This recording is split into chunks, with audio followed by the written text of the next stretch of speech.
क्या सिर्फ मुट्ठी भर मिट्टी और एक लोटा पानी किसी की सबसे बड़ी आर्थिक, पारिवारिक या मानसिक उलझन को सुलझा सकता है? सुनने में तो ये थोड़ा अजीब लगता है। बिल्कुल। मतलब सुनने में तो ये किसी तरह का अंधविश्वास ही लग सकता है ना। हम अक्सर यही सोचते हैं कि भाई जीवन की बड़ी बड़ी समस्याओं का समाधान भी उतना ही जटिल और मुश्किल होना चाहिए। सही बात है, हमारी आदत है चीजों को मुश्किल बनाने की। हाँ, लेकिन आज हम जिस विषय की गहराई में उतरने वाले हैं ना, वो इस पूरी सोच को ही पलट कर रख देगा। हम महादेव की उस ईश्वरीय कीमियागरी, जिसे हम डिवाइन एल्केमी कह सकते हैं, उसे डिकोड करने वाले हैं।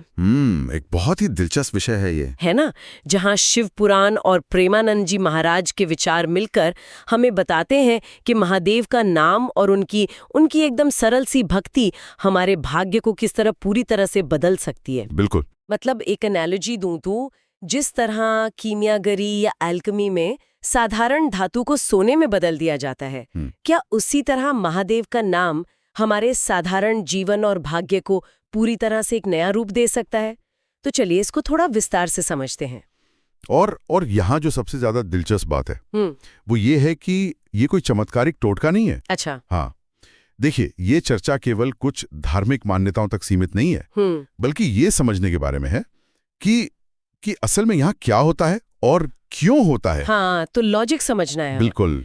जब हम भारतीय वेदों और पुराणों के उन गूढ़ रहस्यों में जाते हैं ना, तो पता चलता है कि ये अत्यंत सरल दिखने वाली क्रियाएं असल में हमारे मनोविज्ञान और चेतना के सबसे गहरे स्तर पर काम कर रही होते हैं। मतलब एक तरह की साइकोलॉजिकल हीलिंग। हाँ, एक बहुत ही गहरी हीलिंग, जहां सिर्फ एक नाम का निरंतर जाप या एक लोटा जल अर्पित करना कैसे हमारे भीतर के उस गहरे डर को, उस अहंकार को मिटाता है जो असल में हमारी सारी समस्याओं की जड़ है। ये तो बहुत ही गहरा पॉइंट है।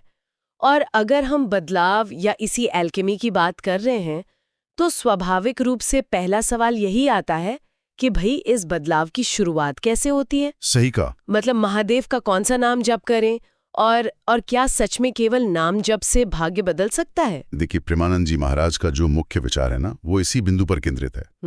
वे बहुत स्पष्ट रूप से कहते हैं कि महादेव के नाम जप की महिमा अपरंपार है। अपरंपार मतलब जिसकी कोई सीमा नहीं है। बिल्कुल, असीम।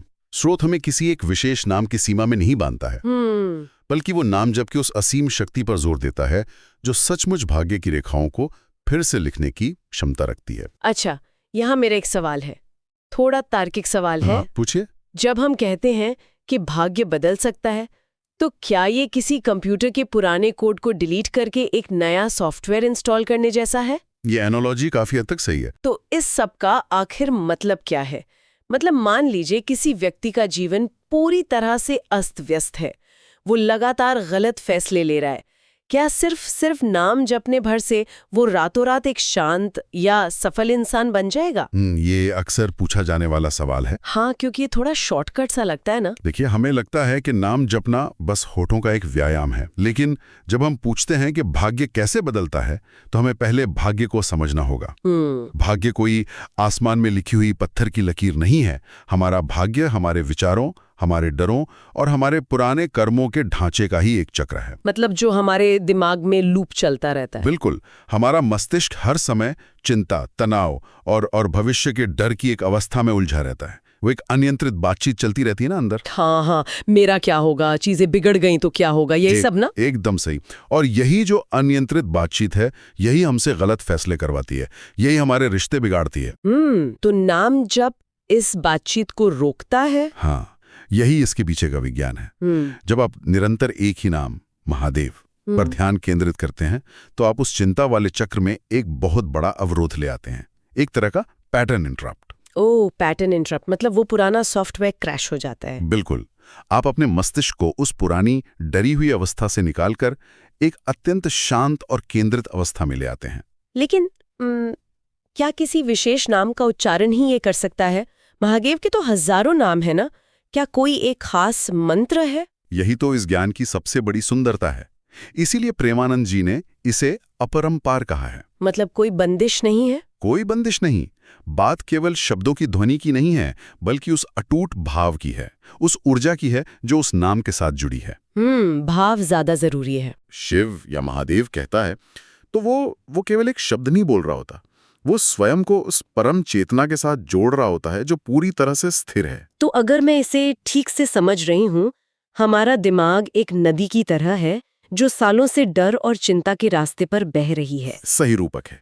और ये नाम का निरंतर जाप उस नदी के बहाव को धीरे धीरे एक नई दिशा में मोड़ने का काम कर रहा है। बिल्कुल, एक नई राह बना रहा है। तो जब हमारे सोचने का तरीका बदलता है तो हमारे कर्म बदलते हैं, और जब कर्म बदलते हैं तो स्वाभाविक रूप से हमारा भाग्य बदल जाता है। एकदम सटीक। और इसीलिए ये कोई शॉर्टकट नहीं है। आसान तो नहीं है ये। बिल्कुल नहीं। अपने ही विचारों के शोर के बीच एक नाम को थामे रखना बहुत गहरी मानसिक शक्ति मांगता है। लेकिन जब ये सध जाता है ना, तो इंसान उन बाहरी परिस्थितियों से विचलित होना बंद कर देता है जो पहले उसे तोड़ देती थी। ये तो सच में बहुत पावरफुल है।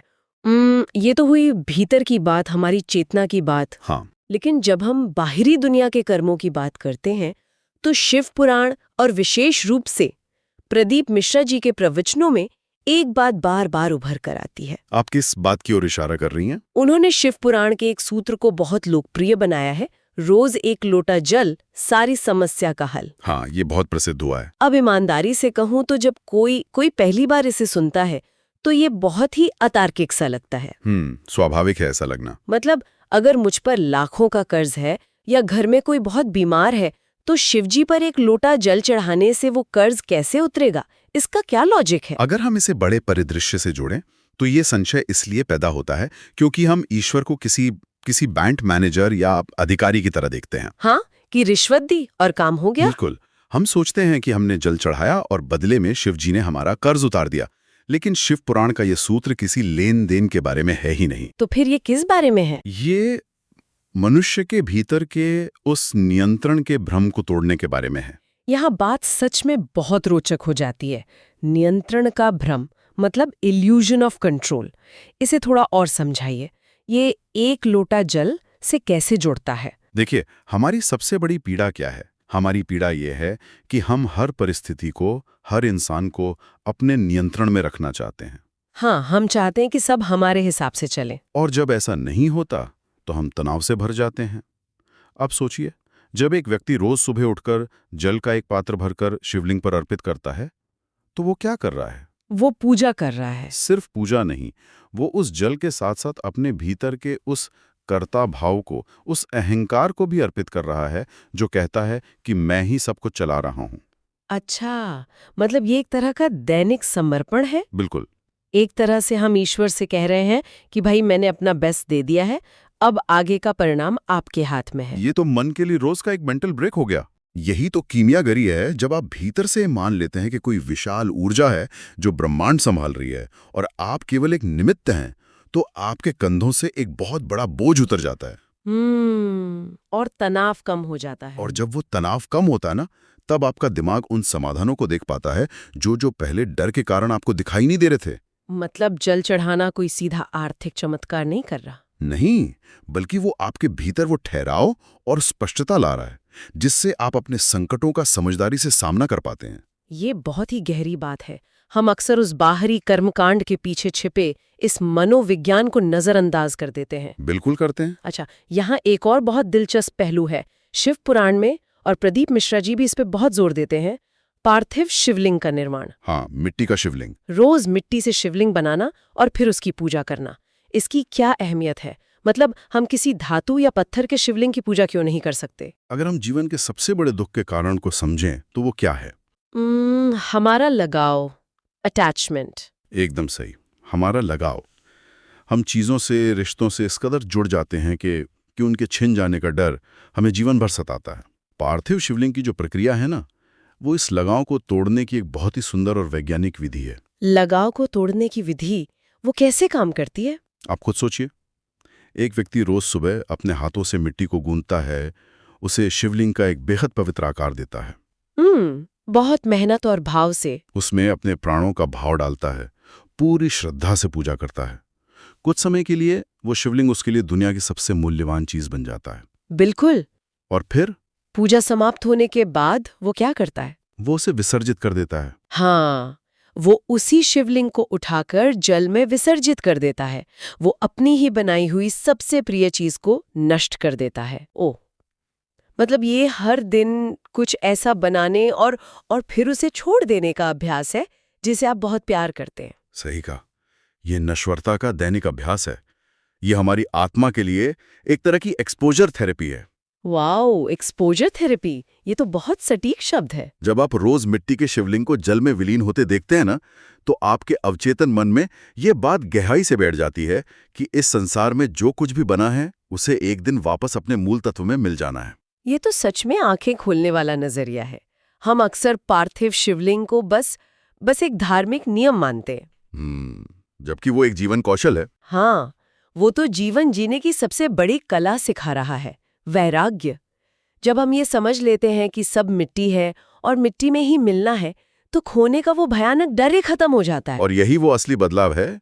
जो इंसान नश्वरता के विचार के साथ सहज हो जाता है, उसे दुनिया का कोई भी डर डरा नहीं सकता। और जो निडर है, उसके लिए कोई समस्या इतनी बड़ी नहीं होती कि हल न हो सके। बिल्कुल। प्रदीप मिश्रा जी जब इस सरलता पर जोर देते हैं, तो वे असल में वेदों के उसी सबसे गहरे ज्ञान को आम इंसान की भाषा में परोस रहे होते हैं। लेकिन एक मिनट, यहाँ मुझे थोड़ा रुककर एक सवाल पूछना है। हाँ, बताइए। अगर कोई इंसान अंदर से बहुत क्रूर है या वो जानबूझकर गलत काम कर रहा है और वो सोचता है कि मैं रोज एक लोटा जल चढ़ाऊंगा और मेरा भाग्य बदल जाएगा, तो क्या सच में ऐसा होगा? ये बहुत ही प्रासंगिक सवाल है। मतलब क्या ये एक तरह का शॉर्टकट नहीं बन गया जहां हम अपने बुरे कर्मों से भागने की कोशिश कर रहे हैं? देखिए, यहाँ हमें समझना होगा कि एक लोटा जल या नाम जप कोई जादुई छड़ी नहीं है जो आपके बुरे कर्मों के परिणामों को तुरंत मिटा देगी।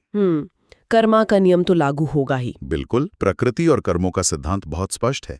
जो बोया है वो काटना ही पड़ेगा। तो फिर इस पूरी प्रक्रिया का फायदा क्या हुआ? भाग्य कैसे बदला? फायदा यह है कि ये प्रक्रिया आपकी प्रवृत्ति को बदलती है, आपके नेचर को। अच्छा। जो इंसान सच में पूरे समर्पण के साथ महादेव का नाम जपता है और रोज अहंकार को जल के साथ विसर्जित करता है, उसकी चेतना धीरे धीरे इतनी शुद्ध हो जाएगी कि वो जानबूझकर कोई गलत काम कर ही नहीं पाएगा। मतलब वो बुरे कर्म करना ही छोड़ देगा। हाँ, और अगर उसके पुराने बुरे कर्मों का फल सामने आता भी है, तो ये ईश्वरीय साधना उसे उस दुख को सहन करने की, बिना टूटे गुजरने की शक्ति देगी। भाग्य बदलने का अर्थ हमेशा ये नहीं होता कि आपके रास्ते के सारे कांटे फूल बन जाएंगे। तो क्या होता है?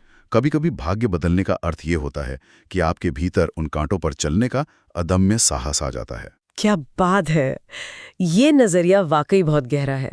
भाग्य बदलने का मतलब केवल बाहरी परिस्थितियों का बदलना नहीं है, बल्कि हमारे आंतरिक स्वरूप का इतना शक्तिशाली हो जाना है कि बाहरी परिस्थितियां हम पर हावी ना हो सकें। और यही तो महादेव के जीवन का सबसे बड़ा संदेश है। कैसे? अगर आप शिव के स्वरूप को देखें, तो उन्होंने विष यानी हलाहल को अपने कंठ में धारण किया था। नीलकंठ स्वरूप, हाँ। उन्होंने उस विष को ना तो बाहर उगला कि दुनिया नष्ट हो जाए, और न ही उसे अपने भीतर उतरने दिया कि वे स्वयं नष्ट हो जाएं। उन्होंने उसे वहीं रोक लिया। एक बैलेंस बना लिया। जब हम महादेव के नाम का जाप करते हैं, तो हम असल में जीवन के विष यानी नकारात्मकता, अपमान और दुखों को उसी तरह संभालना सीखते हैं। ये एक अद्भुत रूपक है। मतलब हमारे जीवन में जो भी बुरी परिस्थितियां आती हैं, वो एक तरह का विष है। बिल्कुल। और हम आमतौर पर क्या करते हैं?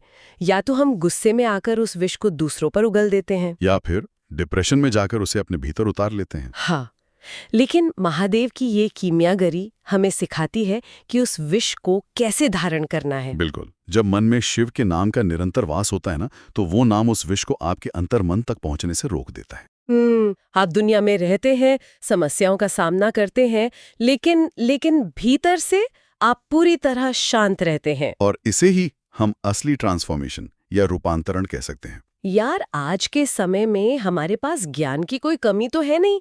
हर कोई जीवन को बेहतर बनाने के लिए भारी भरकम आध्यात्मिक किताबें पढ़ रहा है, जटिल रूटीन अपना रहा है। हाँ, इन्फॉर्मेशन ओवरलोड है। तो महादेव का ये मार्ग इतनी सरलता की मांग क्यों करता है? क्योंकि जटिलता हमेशा अहंकार को पोषित करती है।